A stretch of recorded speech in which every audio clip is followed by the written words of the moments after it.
Hello friends, आप सभी को नमस्कार। आप देख रहे हैं द क्लास 365, जहां पर हम लोग NCERT क्लास 9th का भूगोल पढ़ रहे थे, जिसमें आपका आज चैप्टर नंबर 3 जिसका नाम है आपका अपवाह, उसको देखेंगे। इससे पहले का वीडियो में हम लोग ने चैप्टर 1 और 2 को किया है। अगर अभी तक आपने उसको नहीं देखा है तो जाकर देख लीजिएगा। आज ही आपका चैप्टर नंबर 3 होगा, जिसका नाम है आपका अपवाह। तो चलिए आज हम लोग अपवाह के बारे में पढ़ेंगे, और ये आपका NCERT भूगोल क्लास 9th का वीडियो है। ठीक है, तो आइए शुरू करते हैं आज का अपना ये क्लास को। सबसे पहले आप यहाँ पर देखिएगा तो बोला गया है अपवाह। अपवाह शब्द एक क्षेत्र के नदी तंत्र की व्याख्या करता है। भारत के भौतिक मानचित्र को देखिए, आप पाएंगे कि विभिन्न दिशाओं से छोटी छोटी धाराएं आकर एक साथ मिल जाती है तथा एक मुख्य नदी का निर्माण करती है। अंततः इनका निकास किसी बड़े जलाशय जैसे झील या समुद्र या महासागर में होता है। सबसे बड़ी बात हम लोग इसमें समझेंगे कि एक जो नदी है उसमें बहुत सारी छोटी छोटी धाराएं आकर मिलती है और वो एक बड़ी नदी का निर्माण करती है। जैसे गंगा है, इसकी भी बहुत सारी सहायक नदियां हैं, उन सभी नदियां मिलकर गंगा का निर्माण करती है। और फिर जो गंगा है वो अपना जल का निकास बे ऑफ बंगाल में करती है, यानी कि बंगाल की खाड़ी में जो गंगा है अपना वो जल गिरा देती है। तो गंगा नदी जहाँ से निकलकर जहाँ वो ख़त्म होती है, उतना दूर में जितने भी आपके जगह आती है, आपका मैदान आता है, उस सभी को हम लोग बोलेंगे अपवाह है, और उसी को हम बोलते हैं अपवाह तंत्र। जैसे कि आप यहाँ देख सकते हैं कि एक नदी तंत्र द्वारा जिस क्षेत्र का जल प्रवाहित होता है उसे एक अपवाह द्रोणी कहते हैं। ठीक है, उसी को हम क्या बोलते हैं, अपवाह द्रोणी कहते हैं। मानचित्र का अवलोकन करने पर यह पता चलता है कि कोई भी ऊंचा क्षेत्र जैसे पर्वत या उच्च भूमि दो पड़ोसी अपवाह द्रोणियों को एक दूसरे से अलग करती है। इस प्रकार की उच्च भूमि को जल विभाजक कहते हैं। देखिए, जैसे कि आपका कोई भी उच्च भूमि या फिर पर्वत किसी भी पड़ोसी अपवाह द्रोणियों को अगर अलग करती है तो उसको हम लोग बोलते हैं जल विभाजक। जैसे कि कोई भी पर्वत या पहाड़ किसी भी नदी को अगर दो भागों में बांटती है, उसी को हम लोग बोलते हैं आपका जल विभाजक।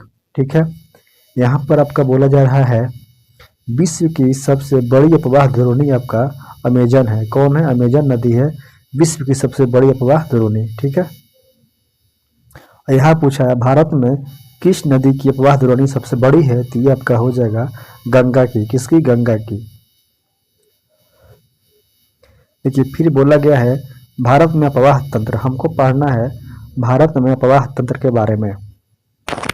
देखिए, भारत के अपवाह तंत्र का नियंत्रण मुख्यतः भौगोलिक आकृतियों के द्वारा होता है। इस आधार पर भारतीय नदियों को दो मुख्य वर्गों में बांटा गया है। जैसे कि पहला आपका नदी है हिमालय की नदी और दूसरा है आपका प्रायद्वीपीय नदी।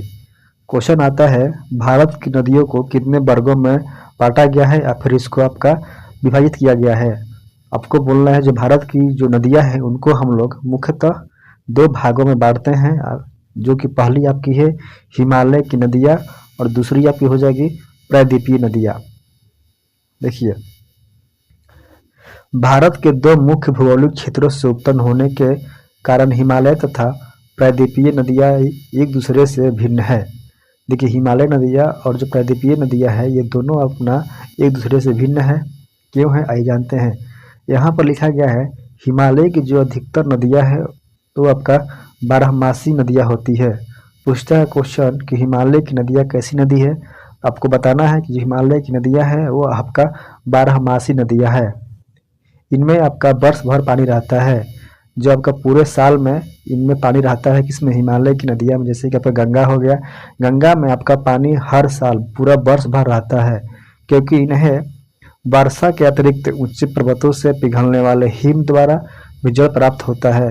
इनको जल कहाँ से मिलता है? इनको जल मिलता है वर्षा से, और साथ में जो आपका हिम पिघलते हैं, जो आपका बर्फ पिघलते हैं, उनके द्वारा भी इनको पानी मिलता है। इसीलिए ये नदी आपका वर्ष भर पानी भरा भरा हुआ रहता है। और ये नदियाँ को हम लोग क्या बोलते हैं? बारहमासी नदी बोलते हैं, यानी कि जो बारहों मास इसमें पानी रहता है। हिमालय की दो मुख्य नदियाँ सिंधु तथा ब्रह्मपुत्र है, इस पर्वतीय श्रृंखला के उत्तरी भाग से निकलती है। देखिए, जो आपका सिंधु और ब्रह्मपुत्र है, ये आपका हिमालय जो है इसके उत्तरी भाग से निकलती है। कौन? आपका सिंधु और ब्रह्मपुत्र नदी। इन नदियों ने पर्वतों को काटकर गार्ज का निर्माण किया है। हिमालय की नदियाँ अपने उत्पत्ति के स्थान से लेकर समुद्र तक के लंबे रास्ते को तय करती है। ये अपने मार्ग के ऊपरी भागों में तीव्र अपरदन क्रिया करती है। देखिए, जो हिमालय की नदियाँ हैं, जहाँ से निकलती है वहाँ से वो एक लंबा रास्ता तय करती है, और उसके रास्ते में जितने भी पर्वत पहाड़ आते हैं उन सभी को क्या करती है? काटती है, यानी कि उसका क्या करती है? वो अपना अपरदन करती है। ये जैसे कि देखिए, यहाँ पर आपका एक इधर पूरा बड़ा पहाड़ था, इसको नदियों ने काट दिया है, और इसको काटने के बाद क्या बन गया? गार्ज बन गया। गार्ज क्या होता है? गार्ज आपका होता है दो बड़े पर्वतों के बीच की जो नदी होती है उसी को बोलते हैं गार्ज, यानी कि एक पर्वत को काट के जो नदी निकलती है उसी को बोलते हैं गार्ज। जैसे कि देखिए, इधर भी पूरा बड़ा पर्वत है, यहाँ भी पर्वत है, और बीच से एक नदी निकल रही है, इसी को लोग बोलते हैं गार्ज। ठीक है। देखिए, जो नदियाँ है वो अपना स्रोत से, जहाँ से नदियाँ निकलती है वहाँ से लेकर जो नदियाँ है समुद्र में गिरती है, उसके बीच में बहुत सारे प्रकार के जो अपना है ये आकृति बनाती है। जैसे कि आपका यहाँ देखिए, यहाँ पर जो नदियाँ है यहाँ से निकल रही है, इसका नदी का जो स्रोत है आपका यहाँ पर बताया गया है कि ऊपर में है, और यहाँ से जो नदी निकली है ये आपका यहाँ पर डेल्टा का निर्माण करती है। कहाँ पर? अपने मुहाने पर, जहाँ पर वो किससे? महासागर से मिलती है, वहाँ पर क्या बनाती है? डेल्टा बनाती है। पूछता है नदियाँ डेल्टा का निर्माण कहाँ करती है? तो वहाँ पर करती है जहाँ पर वो किससे? महासागर से मिलती है। देखिए, ये जैसे ही आपका यहाँ पर इस आकार का आकृति देख रहे हैं, इस आकार की आकृति, इसी को हम लोग बोलते हैं विसर्प। क्या बोलते हैं? विसर्प। और जो आकृति है इस आकार की, यहाँ से अगर कट जाती है तो इसी को हम लोग बोलते हैं आपका गोखुर झील। तो पूछता है गोखुर झील का निर्माण कौन करता है? तो क्या बोल रहा है? नदियाँ करती है। किसका निर्माण? गोखुर झील का निर्माण। और जो विसर्प है इसका भी निर्माण कौन करता है? आपका नदियाँ करती है। अब देखिए, यहाँ पर बोला गया है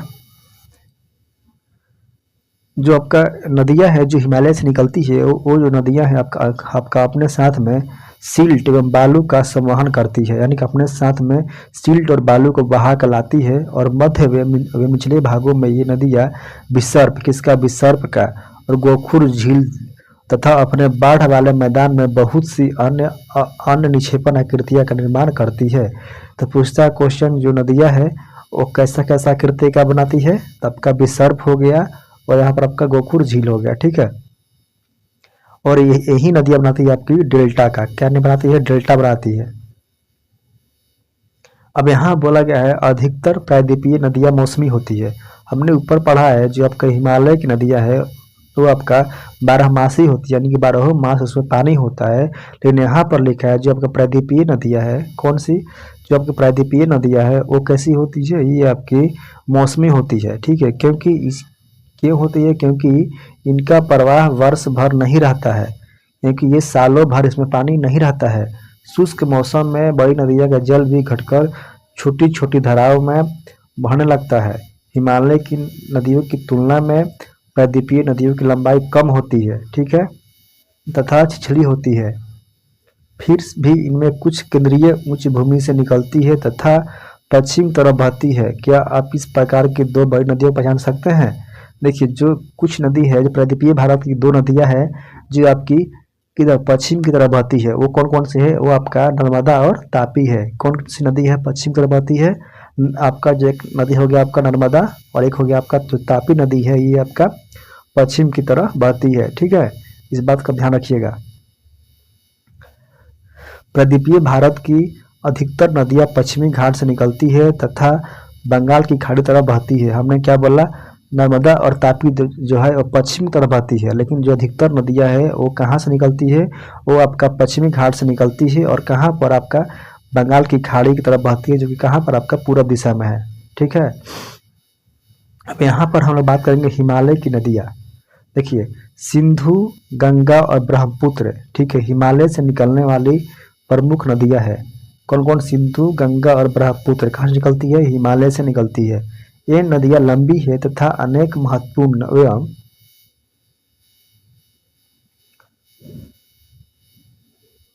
एवं बड़ी सहायक नदियों इनमें आकर मिलती है।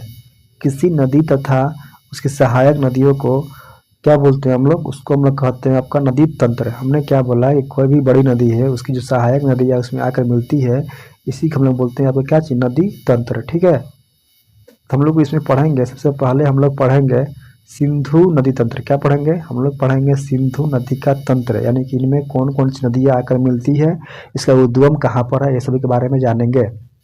आइए देखते हैं सिंधु नदी तंत्र क्या है। देखिए, सिंधु नदी का जो आपका उद्गम है वो मानसरोवर झील के निकट तिब्बत में है। कहाँ पर है? ये मानसरोवर झील से निकलती है। कौन सी? सिंधु नदी। कहाँ पर? तिब्बत में।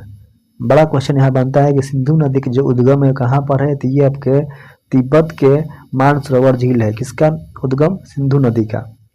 पश्चिम की ओर बहती है। कहाँ बहती है? पश्चिम की ओर बहती है। यह नदी भारत में लद्दाख से प्रवेश करती है।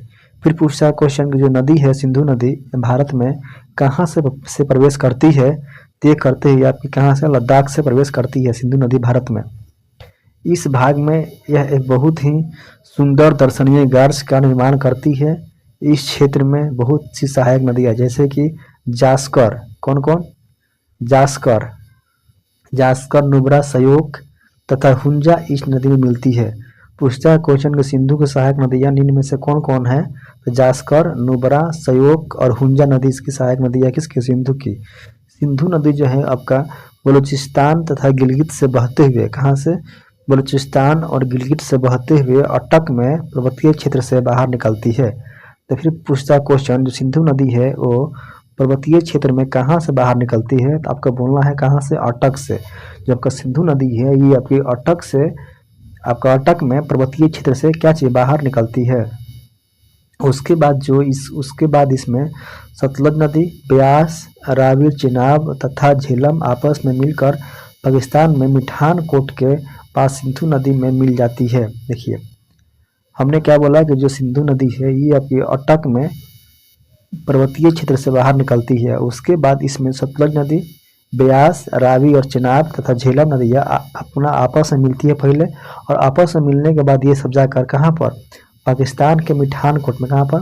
पाकिस्तान के मिठान कोट में सिंधु नदी से क्या? मिल जाती है। ठीक है, इसके बाद यह नदी दक्षिण की तरफ बहती है तथा अंत में कराची से पूर्व की ओर अरब सागर में मिल जाती है। उसके बाद ये नदी कहाँ पर? कराची में। कहाँ से? कराची से पूर्व की ओर कहाँ मिलती है? अरब सागर में मिलती है। पूछिए क्वेश्चन जो आपका सिंधु नदी है ये किस महासागर में गिरती है? आपको बोलना है जो सिंधु नदी है ये आपकी अरब सागर में जाकर गिर जाती है। फिर है सिंधु नदी के मैदान का ढाल बहुत धीमा है। सिंधु द्रोणी का 1/3 से कुछ अधिक भाग भारत के जम्मू कश्मीर, लद्दाख, उसके बाद आपका हिमाचल तथा पंजाब में तथा शेष भाग पाकिस्तान में से स्थित है। देखिए, पूछता क्वेश्चन सिंधु नदी का कितना भाग है भारत में है? कितना है आपका? 1/3 भाग आपका भारत में है, जिसमें आपका जम्मू कश्मीर, लद्दाख, हिमाचल तथा पंजाब है। और उसके बाद जितना भाग बच गया सभी कहाँ पर है? आपका पाकिस्तान में है। जो सिंधु नदी है इसकी जो लंबाई है आपका 2900 किलोमीटर है। कितना है? 2900 किलोमीटर है, लंबी है। ठीक है, सिंधु नदी विश्व की लंबी नदियों में से एक है। अब यहाँ से पूछा क्वेश्चन सिंधु नदी है इसकी लंबाई कितनी है, तो आपका बोलना है इसकी लंबाई आपका 2900 किलोमीटर है। कितना है? 2900 किलोमीटर है। ठीक है, आइए इसके बारे में कुछ जानते हैं, ये आपके लिए इम्पोर्टेंट है। ठीक है, सिंधु जल समझौते संधि के अनुच्छेदों 1960 यानी कि देखिए जब का सिंधु जल समझौता है ये आपका कब हुआ था? ये आपका 1960 में हुआ था। इसके अनुसार क्या था? इसके अनुसार जो था संपूर्ण जल का जितना भी उसका जल है सिंधु नदी का उसका सिर्फ 20% का उपयोग कौन करेगा? भारत करेगा। ठीक है, इस जल का उपयोग हम पंजाब, हरियाणा, राजस्थान के दक्षिण पश्चिमी भागों में सिंचाई के लिए करते हैं। तो क्वेश्चन पूछेगा सिंधु नदी जो आपका जल समझौता ये कब हुआ था? तो ये आपका हुआ था 1960 में।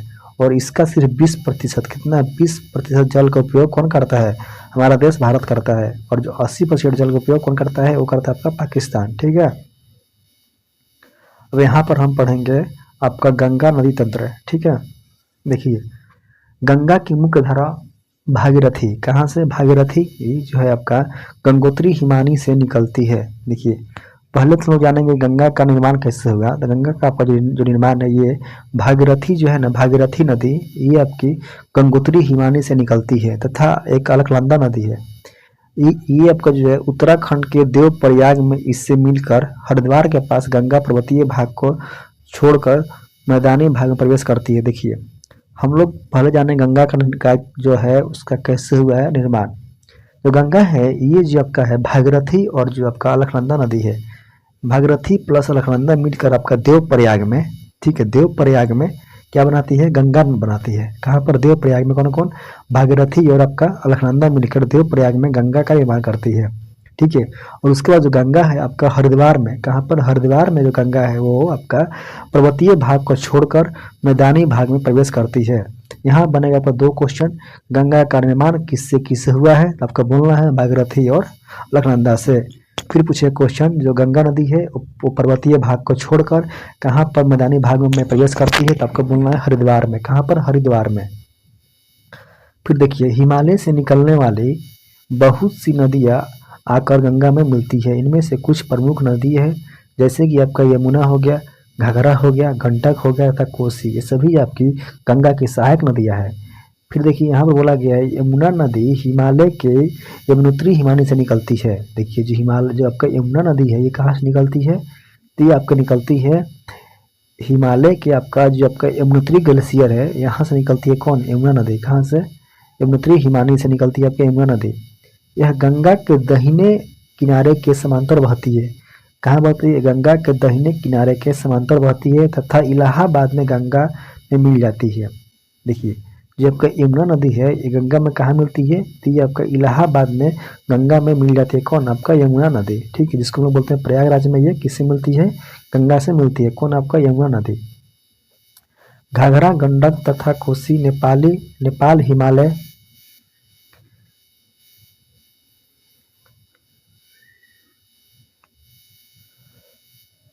नेपाल हिमालय से निकलती है। इनके कारण प्रत्येक वर्ष उत्तरी मैदान के कुछ हिस्से में बाढ़ आती है।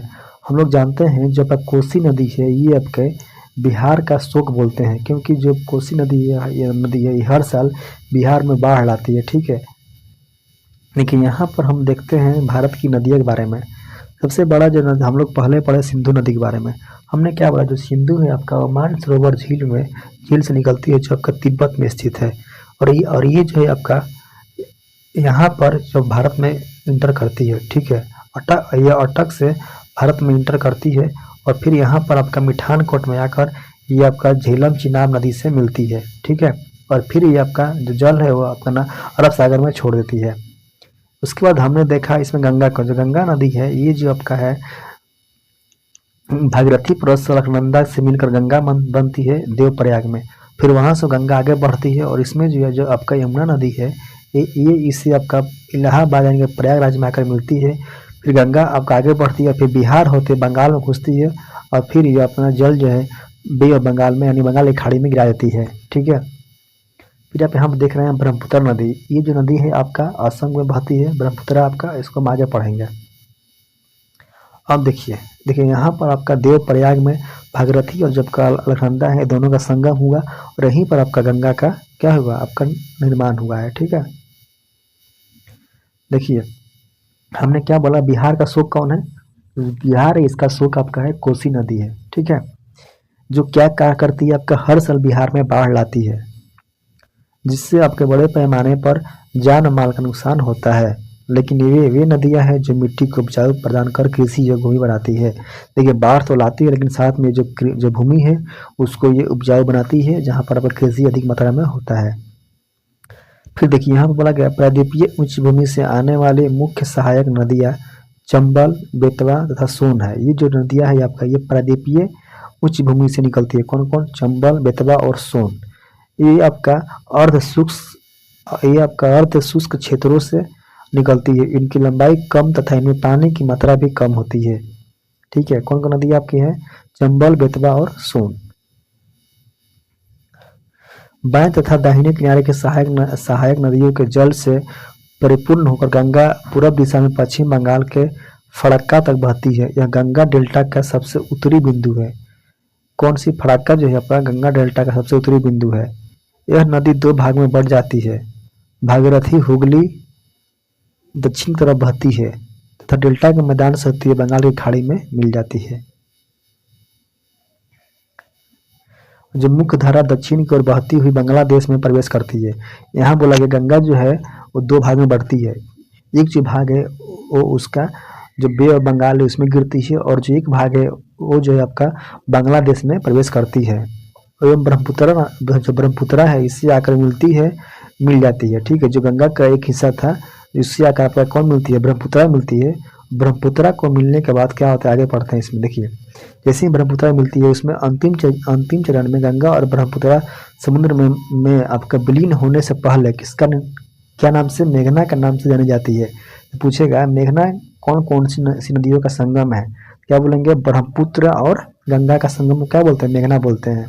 ठीक है, गंगा एवं ब्रह्मपुत्र के जल वाली यह बृहद नदी बंगाल की खाड़ी में मिल जाती है। इन नदियों के द्वारा बनाए गए डेल्टा को सुंदरबन डेल्टा के नाम से जाना जाता है। पूछेगा सुंदरबन डेल्टा जो है किससे बना है? तो ये बना है आपका गंगा और ब्रह्मपुत्र नदियों से। क्या बना है आपका? सुंदरबन डेल्टा, जो कहाँ पर आपका पश्चिम बंगाल में है। देखिए, सुंदरबन डेल्टा का जो नाम है वहाँ पर पाए जाने वाले एक सुंदरी पादप के नाम से लिया गया है। ठीक है, सुंदरबन डेल्टा विश्व का सबसे बड़ा एवं तेजी से वृद्धि करने वाला डेल्टा है। यह रॉयल बंगाल टाइगर भी पाए जाते हैं। पूछिए क्वेश्चन, सुंदरबन डेल्टा में कौन सा आपका जो जानवर पाया जाता है? क्या बोलना है? रॉयल बंगाल टाइगर जो है वो पाया जाता है कहाँ पर? सुंदरबन डेल्टा में। फिर यहाँ पर हमने पढ़ा था जो सिंधु है उसकी लंबाई आपका 2900 किलोमीटर है, और यहाँ पर गंगा है इसकी लंबाई आपका 2500 किलोमीटर है। लेकिन जो सिंधु है ये आपका पाकिस्तान और भारत में बहती है, इसीलिए भारत की सबसे लंबी नदी नहीं है। लेकिन जो गंगा है ये अपना 2500 किलोमीटर पूरी जो लंबाई है कहाँ बहती है? वो बहती है आपकी भारत में, इसीलिए जो भारत की सबसे लंबी नदी कौन है? गंगा है। देखिए, जो 2500 किलोमीटर से आपका अधिक है। गंगा नदी के प्रवाह तंत्र को पहचान सकते हैं। देखिए, अम्बाला नगर सिंधु तथा गंगा नदी तंत्रों के बीच जल विभाजक पर स्थित है। पूछेगा क्वेश्चन, कौन सा नगर जो है वो सिंधु तथा गंगा नदी जो नदी है इसके जल विभाजक पर स्थित है? तो क्या बोलना है आपका? अम्बाला। कौन सा? अम्बाला है। अम्बाला से सुंदरवन तक मैदान की लंबाई लगभग 1800 किलोमीटर है, परंतु इसके ढाल में गिरावट मुश्किल से 300 मीटर है। दूसरे शब्दों में प्रति 6 किलोमीटर की दूरी पर ढाल में गिरावट केवल 1 मीटर है। इसलिए इन नदियों में अनेक बड़े बड़े विसर्ग बनते हैं। देखिए, जहाँ पर ढाल कम होगा विसर्ग वहाँ पर अधिक बनेगा। ठीक है, क्योंकि जो पानी है उसकी ढाल कम हो गई तो पानी जो है रास्ता में कहीं कहीं पर रुक जाएगा, और उससे आपका विसर्ग का जो आपका क्या होगा? आपका निर्माण होते चला जाएगा। अब हम लोग पढ़ेंगे ब्रह्मपुत्र के बारे में। यहाँ पर आपका है ब्रह्मपुत्र नदी तंत्र। देखिए, जो आपका ब्रह्मपुत्र नदी है ये आपका तिब्बत के मानसरोवर झील से निकलती है। झील के पूरब से निकलती है। हमने क्या जो बोला था कि जहाँ से निकलती है सिंधु नदी वहीं से आपको निकलती है कौन सी? ब्रह्मपुत्र नदी। लेकिन सिंधु आपकी बहती है पश्चिम की तरह। ठीक है, लेकिन ये आपकी पश्चिम की तरह नहीं बहती है। तथा सिंधु एवं सतलज के स्रोतों के काफी नजदीक से निकलती है। इसकी लंबाई सिंधु से कुछ अधिक है, परंतु इसका अधिकतर मार्ग भारत से बाहर स्थित है। यह हिमालय के समांतर पूरब की ओर बहती है। ठीक है, तथा नमचा बरवा, कहाँ पर? नमचा बरवा शिखर है, उसके पास पहुंचकर यह अंग्रेजी के यू आकार जैसा छर मोड़ बनाकर भारत में प्रवेश करती है। देखिए, जो का ब्रह्मपुत्र नदी है ये आपका नमचा बरवा शिखर है या पर्वत है, उसके पास ये अंग्रेजी के जो आपका यू आकार है इसके जैसा यह मोड़ बनाती है और ये भारत में प्रवेश करती है। और भारत के एक राज्य है जिसका नाम है आपका अरुणाचल प्रदेश। कहाँ पर? अरुणाचल प्रदेश में ये घास के माध्यम से प्रवेश करती है। कौन सी? ब्रह्मपुत्र नदी। इसे यहाँ दिहांग के नाम से जानते हैं। किसको पूछेगा? दिहांग किसका नाम है? किसका नाम है? ये आपका ब्रह्मपुत्रा का नाम है, जिसको हम लोग दिहांग भी कहते हैं। तथा दिबांग भी इसी का नाम है। तथा दिबांग, लोहित और केनुला एवं जो दूसरी सहायक नदियाँ इसे मिलकर असम में ब्रह्मपुत्र का निर्माण करती है। देखिए, जो आपका दिहांग है ये नाम है किसका, ब्रह्मपुत्र का नाम है, लेकिन दिहांग में जैसे ही आपका दिबांग, लोहित और आपका केनुला मिलती है तो इसका नाम होता है आपका ब्रह्मपुत्र। क्या होता है, ब्रह्मपुत्र, जो कि असम में, कहाँ पर, असम में इसका नाम होता है ब्रह्मपुत्र। ये पूछता है क्वेश्चन, और ब्रह्मपुत्र नदी है, इसका कहाँ पर नाम पड़ता है ब्रह्मपुत्र, तो इसका आपका असम में पड़ता है नाम आपका ब्रह्मपुत्र, लेकिन जहाँ पर ये आपका भारत में प्रवेश करती है वहाँ पर इसका नाम पड़ता है आपका दिहांग का, दिहांग पड़ता है। ठीक है, देखिए, ब्रह्मपुत्र को तिब्बत में सांगपो तथा बांग्लादेश में जमुना के नाम से जाना जाता है। याद कीजिएगा, ब्रह्मपुत्र को ही सांगपो बोलते हैं आपका तिब्बत में, ठीक है, और असम में बोलते हैं ब्रह्मपुत्र, ठीक है, और बांग्लादेश में इसको बोलते हैं हम लोग जमुना। क्या बोलते हैं, जमुना।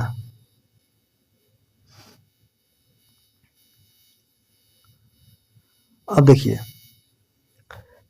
तिब्बत एक शीत एवं शुष्क क्षेत्र है, अतः यहाँ इस नदी में जल एवं सिल्ट की मात्रा बहुत कम होती है। भारत में उच्च वर्षा वाले क्षेत्र से होकर गुजरती है। यहाँ नदी में जल एवं सिल्ट का मात्रा काफ़ी बढ़ जाता है। असम में ब्रह्मपुत्र अनेक धाराओं से बहकर एक गुम्फित नदी के रूप में बहती है तथा बहुत से नदियों द्वीपों का निर्माण करती है। देखिए, जो आपका असम है, यहाँ पर जो ब्रह्मपुत्र नदी है इसी के ऊपर एक विश्व का सबसे बड़ा द्वीप है, जिसका हम लोग बोलते हैं माजुली द्वीप। कौन सा, माजुली द्वीप है, जो कहाँ पर है, असम में है, आपका ब्रह्मपुत्र नदी के ऊपर है। ठीक है, प्रत्येक वर्ष वर्षा ऋतु से यह नदी अपने किनारों से ऊपर बहने लगती है एवं बाढ़ के द्वारा असम तथा बांग्लादेश में बहुत अधिक क्षति पहुंचाती है। उत्तर भारत की अन्य नदियों के विपरीत ब्रह्मपुत्र नदी में सिल्ट निक्षेपण की मात्रा बहुत अधिक होती है। इसके कारण नदी की सतह है बढ़ जाती है और यहाँ बार बार अपनी धारा के मार्ग में परिवर्तन लाती है। देखिए, जो असम है वहाँ की जो आपकी शोक नदी है उसको हम लोग बोलते हैं ब्रह्मपुत्र, जो है आपका असम का शोक नदी है, क्योंकि इसमें जो है सिल्ट की मात्रा आपका अधिक होती है, जिससे जो बाढ़ है हमेशा आता रहता है। अब हम लोग पढ़ेंगे प्रायद्वीपीय नदियाँ। हम लोग ने हिमालय की जो नदी थी उसको पढ़ लिया। अब हम लोग पढ़ेंगे प्रायद्वीपीय नदी, जिसमें आपका महानदी, गोदावरी, कृष्णा, कावेरी के बारे में बात होगी। देखिए, बोला जा रहा है प्रायद्वीपीय भारत में मुख्य जल विभाजक का निर्माण पश्चिमी घाट द्वारा होता है। यानी कि जो पश्चिमी घाट है ये प्रायद्वीपीय भारत में क्या है, जल जो विभाजक है उसके रूप में काम करती है, जो पश्चिमी घाट के निकट उत्तर से दक्षिण की ओर स्थित है। प्रायद्वीपीय भाग की अधिकतर मुख्य नदियाँ जैसे कि महानदी, गोदावरी, कृष्णा और कावेरी है, जो आपकी पूरब की ओर बहती है तथा बंगाल की खाड़ी में गिरती है। देखिए, जो आपकी प्रायद्वीपीय भारत है इसकी जो मुख्य नदियाँ हैं महानदी, गोदावरी, कृष्णा तथा कावेरी, ये सभी जो नदियाँ हैं आपकी पूरब की ओर बहते हुए बंगाल की खाड़ी में अपना जो जल है गिराती है, और जो अपना मुहाना है वहाँ पर ये लोग डेल्टा का निर्माण करती है। कौन सी, कहाँ पर, ये जहाँ पर ये बंगाल की खाड़ी मिलती है उसको मुहाना बोलते हैं। उस मुहाने पर ये लोग डेल्टा का निर्माण करती है। अब देखिए, फिर बोला जा रहा है पश्चिमी घाट से पश्चिम में बहने वाले अनेक छोटी छोटी धाराएं हैं। देखिए, हमने पहले बोला पूरब की ओर बहती है, लेकिन कुछ आपका नदियाँ हैं जो आपकी पश्चिम की ओर ही बहती है, जिसमें आपकी नर्मदा और तापी जो है ये दो ही बड़ी नदी है जो आपका किधर बहती है, पूरब की ओर पश्चिम की ओर बहती है। पूछता है क्वेश्चन, पश्चिमी घाट की कौन सी जो दो नदियाँ हैं जो आपकी पश्चिम की ओर बहती है और अपना जल जो है वो अरब सागर में गिराती है, तो आपका हो जाएगा नर्मदा और तापी। ठीक है, ये जो है आपका पश्चिम तरफ बहती है और ये ज्वार नद यानी कि ये आपका ये मुहाने पर जहाँ पर ये अरब सागर से मिलती है उसको मुहाना बोलते हैं। उस मुहाने पर ये ज्वार नद यानी कि एस्च्यूरी का निर्माण करती है। प्रायद्वीपीय नदियों की अपवाह द्रोणियाँ आकार में अपेक्षाकृत छोटी होती है। कैसा होती है, ये छोटी होती है। आपका हिमालय की नदियाँ है उसकी अपेक्षा इसकी जो अपवाह द्रोणियाँ है वो क्या होती है, छोटी होती है। अब आगे हम लोग पढ़ेंगे, यहाँ पर आपका लिखा गया है। सबसे पहले हम लोग देखेंगे यहाँ पर जो आपका नर्मदा नदी है इसके जो द्रोणी है उसके बारे में पढ़ेंगे। इसका जो उद्गम है ये आपका मध्य प्रदेश में अमरकंटक पहाड़ी के निकट है। कहाँ पर, ये आपका मध्य प्रदेश के अमरकंटक का पहाड़ी है, वहाँ से निकलती है। और हमने पहले ही बोला है आपका जो नर्मदा नदी है ये आपके पश्चिम की ओर बहती है। क्या बोला है यहाँ पर? ये पश्चिम की ओर एक भ्रंश घाटी में बहती है। कहाँ पर? पश्चिम की ओर एक भ्रंश घाटी में बहती है।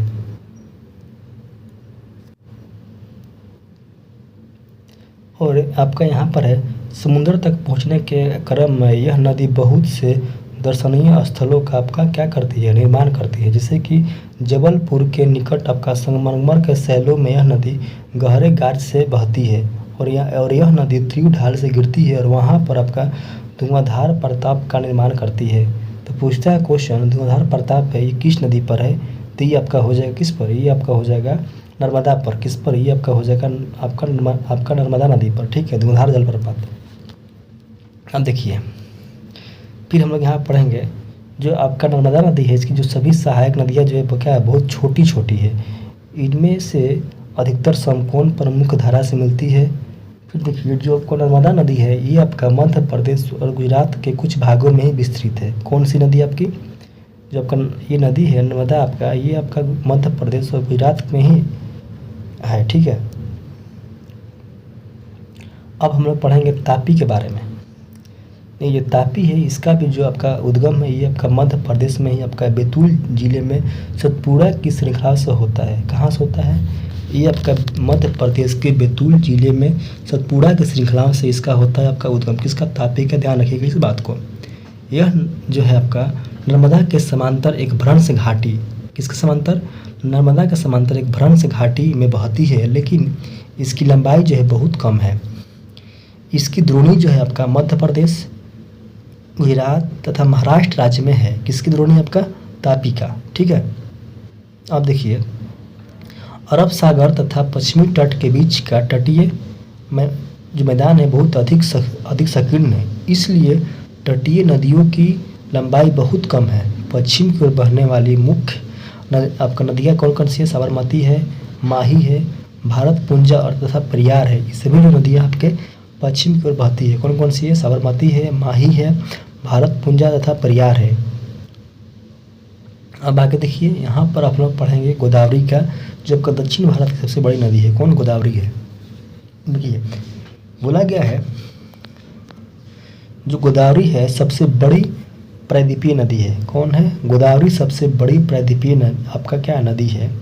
यह महाराष्ट्र के कहाँ से? यह महाराष्ट्र के नासिक जिले में पश्चिमी तट के ढलानों से निकलती है। कहाँ से? महाराष्ट्र के नासिक जिले के पश्चिमी तट के जो ढालों है वहाँ से निकलती है। इसकी लंबाई आपकी 1500 किलोमीटर। कितनी है? 1500 किलोमीटर लंबाई है इसकी। यह बहकर बंगाल की खाड़ी में गिरती है। कहाँ गिरती है? ये बंगाल की खाड़ी में गिरती है। प्रायद्वीपीय नदियों में इसका प्रवाह तंत्र सबसे बड़ा है। क्या है सबसे बड़ा? कौन सी है? गोदावरी का। इसकी द्रोणी जो है महाराष्ट्र, मध्य प्रदेश, आपका उड़ीसा तथा आपका आंध्र प्रदेश में स्थित है। कहाँ कहाँ? महाराष्ट्र, मध्य प्रदेश, उड़ीसा और आंध्र प्रदेश में स्थित है। गोदावरी में अनेक सहायक नदियाँ मिलती है, जैसे कि आपका पूर्णा, वर्धा, प्रणहिता, मंजारा, बेनगंगा, पेनगंगा। कौन कौन? पूर्णा, वर्धा, प्रणहिता, मंजारा, बेनगंगा और पेनगंगा। किसकी सहायक नदियाँ है? गोदावरी के। इनमें अंतिम 3 सहायक नदियाँ बहुत छोटी है। बड़े आकार और विस्तार के कारण दक्षिण गंगा, किसको दक्षिण गंगा के नाम से जानते हैं? किसको? गोदावरी को बोलते हैं दक्षिण गंगा। किसको? गोदावरी को। ठीक है, अब हम लोग पढ़ेंगे महानदी द्रोणी को। क्या पढ़ेंगे? महानदी के बारे में। देखिए महानदी की जो उद्गम है ये आपका छत्तीसगढ़ की उच्च भूमि से होती है। कहाँ से होती है? छत्तीसगढ़ से होती है। किसका उद्गम? महानदी का। तथा यह उड़ीसा से बहते हुए बंगाल की खाड़ी में मिल जाती है। कहाँ मिलती है? ये बंगाल की खाड़ी में मिलती है उड़ीसा से बहते हुए। इसकी लंबाई आपकी 860 किलोमीटर है। कितनी है? 860 किलोमीटर है। इसकी जो प्रवाह द्रोणी है वो महाराष्ट्र, छत्तीसगढ़, झारखंड तथा उड़ीसा में है। कहाँ कहाँ है? महाराष्ट्र, छत्तीसगढ़, झारखंड तथा उड़ीसा में इसके प्रवाह द्रोणी है।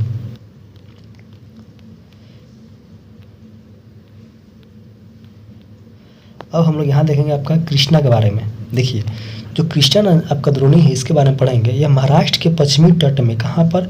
महाराष्ट्र के पश्चिमी घाट में महाबलेश्वर, कहाँ पर? महाबलेश्वर के निकट एक स्रोत है वहाँ से निकलती है और इसकी लंबाई लगभग आपका कितना है? 1400 किलोमीटर है। बहकर बंगाल की खाड़ी में गिरती है। इसका तुंगभद्रा, कोयना घाट, प्रभा, मूसी तथा भीमा इसकी कुछ सहायक नदियाँ है। कौन कौन है इसकी? तुंगभद्रा, कोयना, घाटप्रभा, मूसी तथा भीमा इसकी कुछ सहायक क्या नदियाँ है। इसकी मुख्य द्रोणी महाराष्ट्र, कर्नाटक तथा आंध्र प्रदेश में फैला है। ठीक है, हम लोग अंत में यहाँ पर देखेंगे आपका कावेरी के बारे में। देखिए, जो कावेरी है ये आपका पश्चिमी घाट के, कहाँ पर? पश्चिमी घाट के ब्रह्मगिरी श्रृंखला से निकलती है। कहाँ से निकलती है? ये आपका पश्चिमी घाट के ब्रह्मगिरी श्रृंखला से निकलती है तथा ये तमिलनाडु, कहाँ पर ये आपका तमिलनाडु में कुडलर के दक्षिण में बंगाल की खाड़ी में मिल जाती है। इसकी लंबाई आपकी 760 किलोमीटर है। इसकी प्रमुख सहायक आपका नदियाँ आपका अमरावती, भवानी है, हेमावती है और काबिनी है। इसकी जो द्रोणी है आपका तमिलनाडु, केरल और कर्नाटक में विस्तृत है। यहाँ पर लिखा गया है, भारत में दूसरा सबसे बड़ा जल प्रपात कावेरी नदी बनाती है। इसे शिवसमुद्रम के नाम से जाना जाता है। प्रपात द्वारा उत्पादित विद्युत मैसूर, बंगलोर तथा कोलार स्वर्ण क्षेत्र को प्रदान किया जाता है। पूछता है क्वेश्चन, जो आपका यहाँ पर लिखा है शिव समुद्रम, ये किस पर बना हुआ है? तो ये बना हुआ है आपका कावेरी नदी पर। कहाँ पर? ये बना हुआ है आपका कावेरी पर, जो भारत का सबसे क्या सेकंड लार्जेस्ट क्या है जलप्रपात है। देखिए, यहाँ पूछा है भारत का सबसे बड़ा कौन सा है? तो ये आपका हो जाएगा जोंग। क्या जोंग है, जो कि आपका श्रावस्ती नदी पर है। ठीक है, अब देखिए, इन बड़ी नदियों के अतिरिक्त कुछ छोटी नदियां हैं जो पूरब की तरफ बहती है। दामोदर, ब्राह्मणी, बैतरणी तथा स्वर्णरेखा कुछ महत्वपूर्ण उदाहरण है। मेटलस में याद करें। यहाँ देखिए बोला गया, पृथ्वी के धरातल का लगभग 71% भाग जल से ढका है, लेकिन इसके 97% जल लवणीय है। केवल 3% स्वच्छ जल के रूप में उपलब्ध है, जिसका 3/4 भाग हिमानी के रूप में। देखिए, जो पीने वाला जल है सिर्फ 3% ही है पृथ्वी पर उपलब्ध। ठीक है, अब देखिए बात करते हैं झील के। अब यहाँ पर झील के बारे में पढ़ेंगे हम लोग। ये कश्मीर घाटी का तथा प्रसिद्ध डल झील है। डल झील कहाँ पर है? ये आपका कश्मीर घाटी में है डल झील। ठीक है, नाव वाले घरों तथा शिकारों से तो आप परिचित होंगे ही, जो प्रत्येक वर्ष हजारों पर्यटकों को आकर्षित करते हैं। जब आप जो कश्मीर में जाइएगा तो वहाँ पर आप देखिएगा कि नाव वाले घर है। कैसे नाव वाले घर आपको वहाँ देखने मिलेंगे। इस प्रकार आप अन्य झील वाले स्थानों पर भी गए होंगे तथा वहाँ पर नौकायान, तैराकी या अन्य जलीय खेलों का आनंद लिए होंगे। देखिए, यहाँ पर आपका नैनीताल भी है, जो भी अच्छा जगह घूमने के लिए है। देखिए, जो झील है ना, इसके आसपास जो भी है ना, वो सब अच्छे जगह होते हैं जहाँ पर आपको घूमने में अच्छा लगेगा, देखने में कुछ मतलब बोलते हैं ना, वहाँ पर आपको आकर्षक चीज़ें देखने को मिलेगी झील के किनारे। देखिए, बोला गया है पृथ्वी की सतह के गर्त वाले भाग में जहाँ जल जमा होते हैं तो झील कहते हैं। झील किसको बोलते हैं? पृथ्वी के सतह के गर्त वाले भागों में जहाँ पर जल जमा होता है उसको क्या कहते हैं? झील बोलते हैं। देखिए, बड़े आकार वाले झीलों को समुद्र कहा जाता है, जैसे कि आपका कैस्पियन, मृत और आपका अरल सागर, तीनों क्या ये झील है। कौन सा? आपका कैस्पियन, मृत और अरल सागर क्या है? झीलों का उदाहरण है। ठीक है, क्योंकि लेकिन ये बड़े हैं इसलिए इसको क्या बोलते हैं? हम लोग समुद्र कहते हैं। अब आगे आइए, लिखा गया है भारत में भी बहुत सी झीलें हैं। जैसे कि भारत में बहुत सारे झील हैं, एक दूसरे से आकार तथा अन्य लक्षणों में भिन्न है। अधिकतर झीलें अस्थायी होती है तथा कुछ में केवल वर्षा ऋतु में ही पानी होती है। देखिए, भारत में जो झीलें है उसमें कुछ झीलें अस्थायी है, जो हमेशा पानी रहता है, लेकिन कुछ झीलें हैं जो आपका वर्षा ऋतु में सिर्फ पानी होता है और फिर सूख जाता है। जैसे अंतर्देशीय प्रवाह वाले और अर्धशुष्क क्षेत्रों के द्रोणी वाले झील। यहाँ कुछ ऐसी झीलें हैं जिसका निर्माण हिमालयों एवं बर्फ चादर की क्रिया के फलस्वरूप हुआ है, जबकि कुछ अन्य झीलों का निर्माण वायु, नदियों और मानवीय क्रियाकलापों के कारण हुआ। देखिए, कुछ झील तब का मानवों ने बनाया है, लेकिन कुछ का जो निर्माण है आपका वो क्या है? प्रकृतिक ने बनाया है, किया है। ठीक है, यहाँ बोला जा रहा है एक विसर्प जो नदी है बाढ़ वाले क्षेत्रों में काटकर गोखुर झील का निर्माण करती है। हमने पहले पढ़ा है गोखुर का निर्माण कौन करता है? वो करता है आपका नदी, उसी से मिलता है आपका गोखुर झील। ठीक है, देखिए, शिफ्ट तथा बार तटीय क्षेत्रों में लैगून का निर्माण करते हैं, जैसे आपका चिल्का झील है, पुलकट झील है तथा आपका कुलेरू झील है। सब क्या है? ये आपका सब गोखुर झील का एग्जाम्पल है। अंतर्देशीय भागों में हजारों अंतर्देशीय भागों वाली झीलें कभी कभी मौसमी होती है। उदाहरण के स्थान पर राजस्थान में जो सांभर झील है, जो एक लवण जल वाली झील है। देखिए, जो राजस्थान का सांभर झील है, ये आपका एक लवण जल वाला झील है। इसके जल का उपयोग नमक के निर्माण में किया जाता है। मीठे पानी के अधिकांश झीलें हिमालय क्षेत्रों में है। जो मीठे पानी के अधिकांश झीलें हैं वो कहाँ पर है आपका, वो सभी आपका हिमालय के क्षेत्रों में मिलेगी। यह मुख्यतः हिमानी से बनती है। किससे बनती है? ये आपका हिम है उसको पिघलने से बनती है। दूसरे शब्दों में तब बनी जो हिमानियों ने या कुदरोनी गहरी बनाई, जो बाद में हिम पिघलने से भर गई, या किसी क्षेत्र में शिलाओं तथा मिट्टियों से हिमानी मार्ग बांधे गए। इसके विपरीत जम्मू तथा कश्मीर की बुल्लर झील कहाँ पर, बुल्लर झील कहाँ पर है? ये आपके जम्मू कश्मीर में भूगर्भीय क्रियाओं से बनी है। देखिए, जो आपका बुल्लर झील है, ये आपके भूगर्भीय क्रियाओं से बनी है। ये भारत का सबसे मीठे पानी का प्राकृतिक झील है। देखिए, जो आपका बुल्लर झील है, ये आपका प्राकृतिक झील है, जो कि भारत के सबसे मीठे पानी का झील है। डल झील भी है, भीमताल, नैनीताल, लोकताक तथा बड़ा पानी कुछ अन्य महत्वपूर्ण मीठे पानी की झीलें हैं। अब देखिए, यहाँ पर बोला जा रहा है, झीलें मानव के लिए अत्यधिक लाभदायक होती है। एक झील नदी के बहाव को सुचारू बनाने में सहायक होती है। अत्यधिक वर्षा के समय यह बाढ़ को रोकती है। जब ज़्यादा वर्षा होगा उस टाइम में बाढ़ को रोकती है, तथा सूखे के मौसम में यह पानी के बहाव को क्या करती है, कंट्रोल करने में सहायता करती है। झीलों का प्रयोग जल विद्युत के उत्पादन में किया जाता है। ये आसपास के क्षेत्रों की जलवायु को सामान्य बनाती है। जलीय परितंत्र को क्या करती है, कंट्रोल रखती है। झीलों की प्रकृति आपका सुंदरता और पर्यटन को बढ़ाती है तथा हमें मनोरंजन प्रदान करती है। अब यहाँ पर पढ़ेंगे हम लोग जो नदियाँ है उसकी अर्थव्यवस्था में क्या महत्व है। देखिए, जो आपका नदियाँ है, इसका संपूर्ण मानव इतिहास में नदियाँ अत्यधिक महत्व रही है। नदियों का जल मूल प्राकृतिक संसाधन है। क्या है?